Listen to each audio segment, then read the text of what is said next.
sih memperjelas lagi konten kemarin karena takutnya kelak agama akan dijadikan senjata seperti di Afghanistan sana,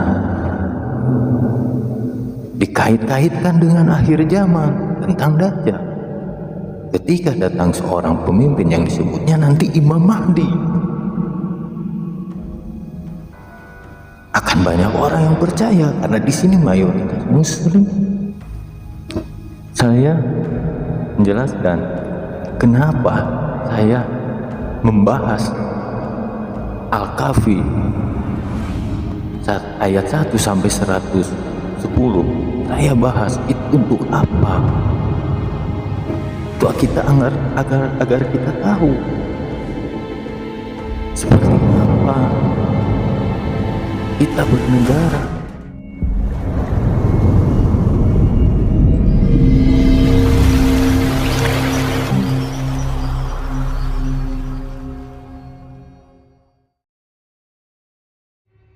Assalamualaikum warahmatullahi wabarakatuh. Sampurasun sadayana. Kita gimana? Baik kabar. Kesempatan ini saya ingin membahas tentang yaitu kelanjutannya. Sebenarnya sih memperjelas lagi konten kemarin tentang susahnya membangunkan para kesatria, gitu ya. Ibaratnya jadi kan bikin konten atau apa gitu ya, yang membangun agar bisa membangkitkan jiwa kesatrianya yang terpingit itu. Lewat siapa? Ya lewat konten kreator gitu kan. Nah, para konten kreator kan diberi pengetahuan lebih itu tentang satria piningit. Kenapa tidak digunakan di jalannya gitu ya.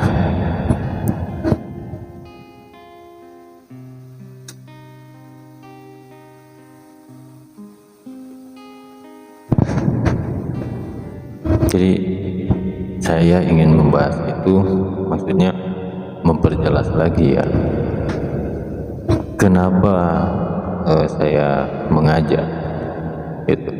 Sekarang ini di akhir tahun 2021, besok 2022, lebih dekat 1 tahun ke pemilihan presiden, pemimpin gitu. Kenapa harus sekarang? Proses pembelajaran itu butuh waktu untuk seseorang agar bisa mengerti, agar kelak ketika pemilihan tidak salah memilih, karena itu untuk masa depan kita sendiri. Begitu. Ini bentuk ibaratnya dukungan kita pada negara kita gitu. Untuk hasilnya serahkan saja sama Yang Maha Kuasa. Karena manusia apa? Manusia hanya berikhtiar. Begitu. Ya. Nih, kenapa saya kait-kaitkan dengan Dajjal gitu kan ya. Jadi begini, saya akan sedikit membuka ya, kenapa harus ibaratnya berani terbuka. Ini saya akan sedikit membuka yang akan ibaratnya kalau tidak mau negara ini seperti di negara Timur Tengah sana. Siapa? Negara apa? Afghanistan.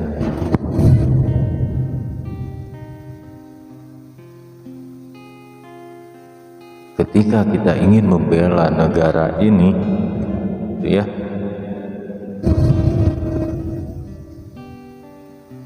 coba utamakan itu satu, ketuhanan yang Maha Esa, tapi jangan bawa-bawa agama. Kalau kita ingin membawa atau ingin membela negara kita, gitu ya, tetap satu, ketuhanan yang Maha Esa, tapi jangan bawa-bawa agama di sini, gitu.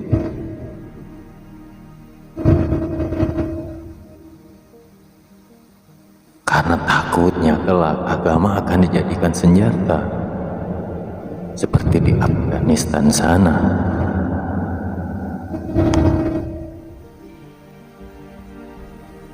Kenapa? Karena di sini tuh mayoritasnya Muslim, makanya jadi berbahaya kalau agama dijadikan senjata. Yaitu apa? Senjata agama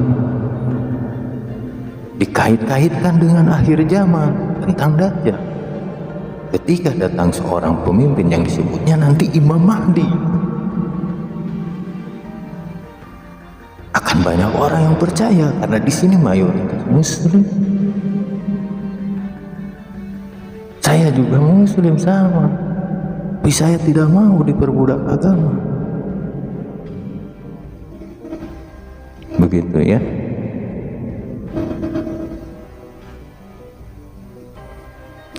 Saya menjelaskan kenapa saya membahas Al-Kahfi ayat 1 sampai 110. Saya bahas itu untuk apa? Untuk kita agar kita tahu seperti apa kita bernegara.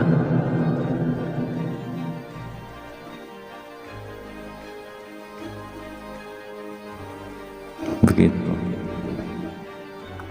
Coba pelajari lagi 1 sampai 10 tentang innalillahi, pasrah, berserah diri. Terus dapat iman.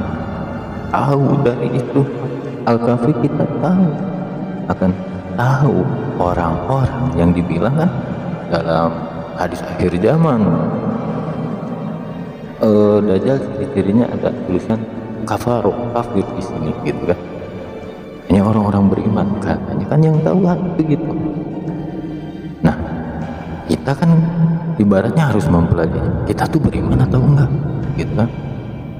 Orang beriman itu tidak selalu, ibaratnya bukan berarti orang-orang yang rajin beribadah. Jangan salah menilai orang beriman, karena Tuhan yang Maha Kuasa itu hanya membutuhkan satu dari manusia. Apa? Rasa ikhlas, bukan ibadahnya. Makanya saya bilang iman satu di sini, tapi agama banyak di sini. Ya, hati-hati di sini. Kita harus hati-hati, jangan sampai kita terdoktrin. Kenapa satria piningit? Satria terpingit, terus dipingit. Kita terlalu banyak makan dogma, bahkan doktrin. Akhirnya terpingit, tidak mau keluar.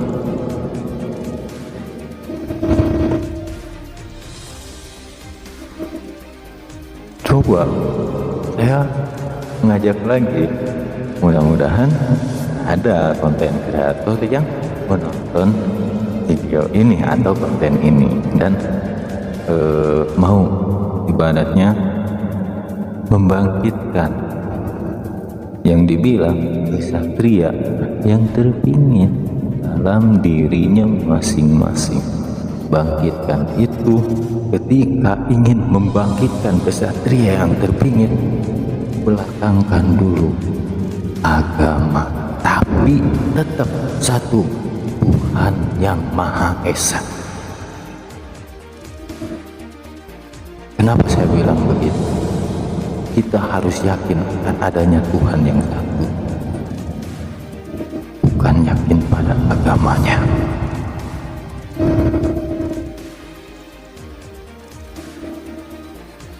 Bangkitkan jiwa kesatria itu. Insya Allah kita butuh waktu 10 tahun 2024 ini. Pemimpin akan diganti. Insya Allah kalau kita sudah terbangun, terbebas kesatrianya itu,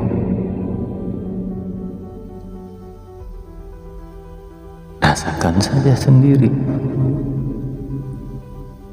Kita berjuang, kalau misalkan kita tidak mendapatkan hasilnya, setidaknya anak cucu kita ke depannya yang akan merasakan.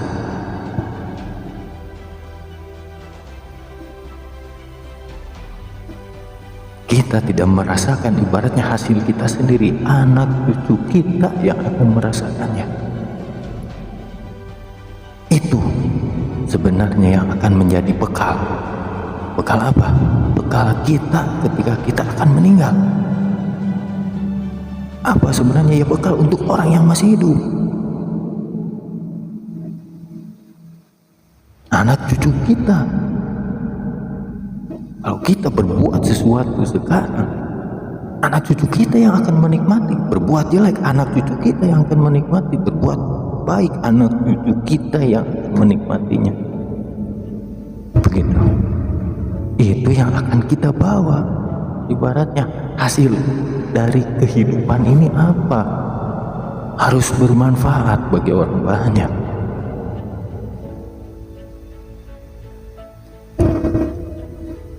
Begitu.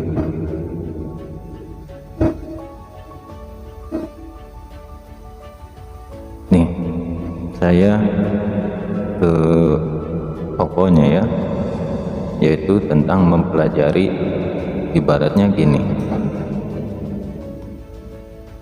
al-wala mungkin ke depan akan menggunakan agama untuk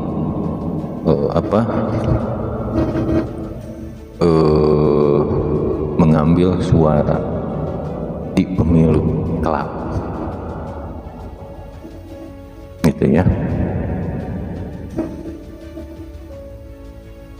Akan al-walam ya, jangan dulu dipercayai hanya sekedar prediksi itu, tapi ambil baiknya saja.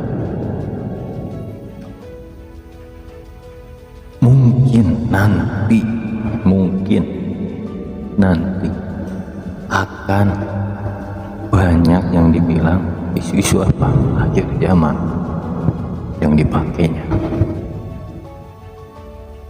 Di sini mayoritas muslim.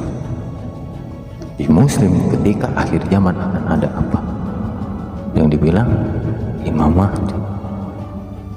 Di Nusantara ini apa? Satrio Piningin atau Adiang, gitu kan? Itu akan dimanfaatkan juga oleh mereka.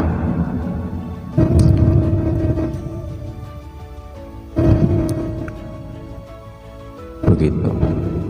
Hati-hati, yang kita lawan ke depannya itu doktrin-doktrin. Kalau kita sudah dapat yang dibilang kata Kanjeng Nabi Muhammad, yaitu Al-Kahfi 1-10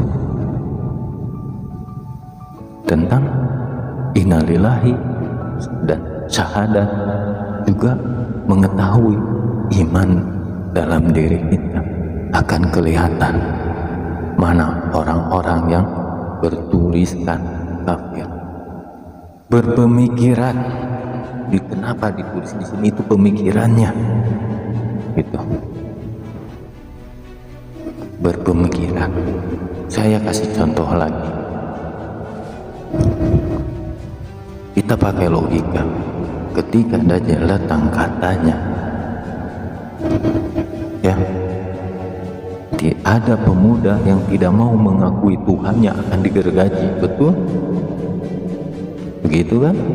Menurut hadisnya. Kalau kita pakai logika, pengikut Dajjal itu seperti apa. Sementara manusia pada tahu mana yang jelek, mana yang benar, gitu kan, secara kasat mata, bukan secara iman yang dibilang Nabi, baru kasat mata. Seperti apa contohnya? Seperti pakaian. Saya ngomong seperti ini, pakaian saya seperti ini, tidak banyak orang yang percaya. Tapi kalau saya berpakaian atau memakai topeng agama, akan banyak orang yang percaya. Itu yang kasat mata. Hati-hati di sini.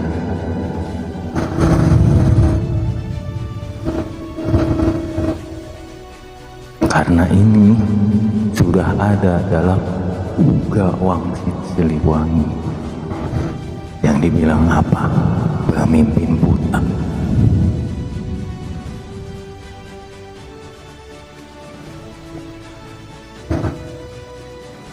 Kenapa diteriakan sekarang? Karena butuh waktu orang-orang untuk mempelajarinya. Ketika waktunya pas pemilihan, banyak orang yang mengerti.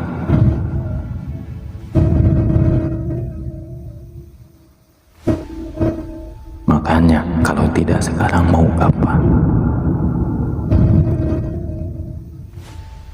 Saya kasih contoh konten-konten atau channel-channel yang ibaratnya jiwa kesatrianya sudah tidak terbelenggu. Contoh channel apa? Cokro TV. Itu channel yang mengawal pemerintah dari politiknya. Terus channel apa lagi? Agama Akal. Itu channel yang mengawal pemerintah dari agamanya. Begitu.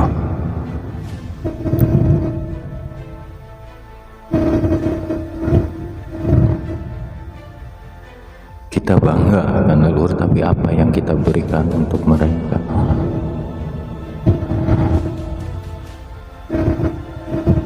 Untuk anak keturunannya, saudara-saudara kita juga, apa yang kita bagikan? Kalau kita merasa diri kita ini sebagai orang amanah, orang yang ketitipan amanah, terah, saya bilang terah bukan ibaratnya silsilah. Terah ini adalah tugas yang dulu leluhur kita jalankan, kita melanjutkannya sekarang.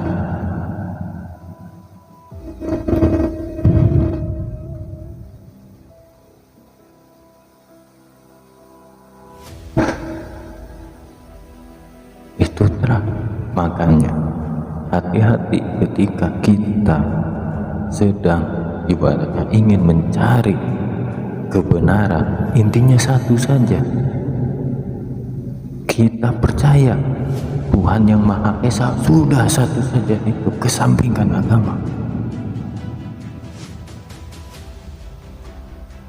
Kenapa kesampingkan agama? Karena di Nusantara, di Indonesia ini banyak agamanya. Makanya Pancasila, satu ketuhanan yang Maha Esa, itu saja yang jadi patokan. Jangan jadi patokannya agamanya. Dan saya sudah pernah bilang, saya pernah ngomong, agama itu hanya kendaraan. Tuhan hanya memberikan kendaraan pada kita manusia. Kalian tinggal pakai mau kendaraan yang mana yang menurut kalian mudah, agar kalian bisa kembali kepada ibaratnya begitu.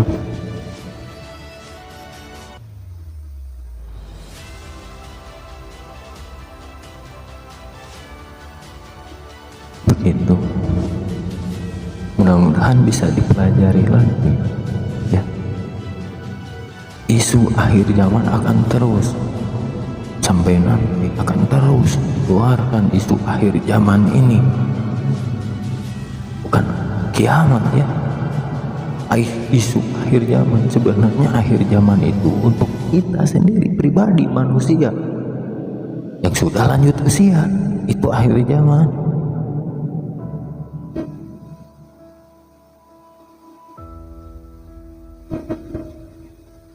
Begitu. Saya hanya menganjurkan satu saja, gitu. Dapatkannya itu namanya innalillahi, itu pasrah sama Tuhan yang Maha Esa. Apapun yang terjadi pasrah saja. Kita hanya bisa berikhtiar karena itu tugas kita manusia. Jalani hidup ini.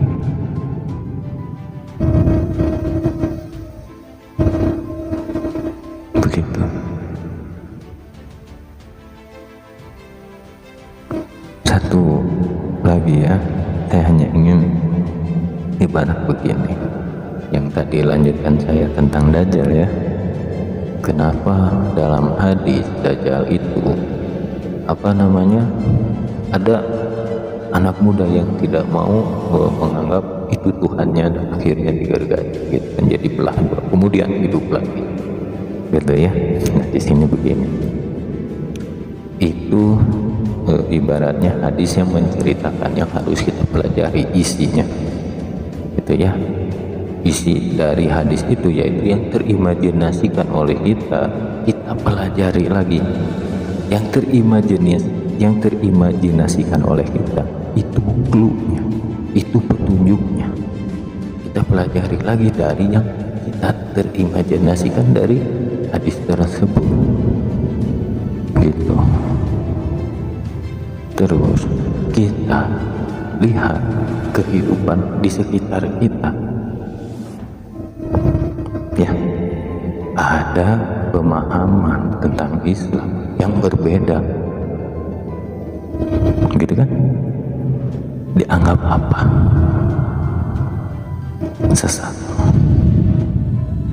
Itu yang disebut membunuh, yang digambarkan dalam hadis apa? Digergaji pemuda itu karena tidak mau mengakui Tuhannya. Selalu anggapannya dialah di Tuhannya, itu Tuhannya. Intinya apa? Mungkin pemirsa lebih tahu daripada saya.